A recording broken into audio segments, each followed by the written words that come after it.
Alhamdulillah lutut saya pun hilang sakit, pinggir pun hilang sakit dan membolehkan saya lebih aktif lagi untuk bersukan lah. Assalamualaikum, saya Nur Auzabi Yaakob, berasal daripada Kota Baru, Kelantan dan bekerja sebagai seorang pengguna data Carrefour. Saya berumur 29 tahun. Saya jumpa produk ni daripada member saya yang bermain badminton sekali lah. Sebelum tu, saya yang syorkan dia.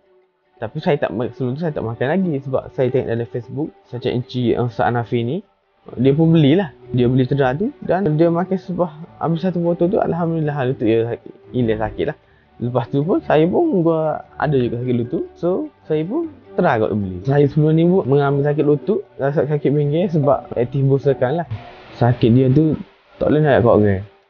Lepas saya habis kat dua botol lah kata dia. Saya masa sebulan lebih lah lepas makan tu, pinggir saya tu beransur pulih lah. Lutut saya yang ketara sekali lutut lah. Alhamdulillah lutut saya pun hilang sakit, pinggir pun hilang sakit dan membolehkan saya lebih aktif lagi untuk bersukan lah. Lepas makan sajak ni saya lebih happy lah, lebih boleh aktif bersukan lagi lah pada sebelum ni dan nak semayang, nak solat pun boleh seperti biasa. Saya akan recommend kepada member-member main badminton sekali dengan saya sekali lah untuk cuba produk ni sebab ada juga 2-3 orang yang mengalami sakit lutut seperti saya lah.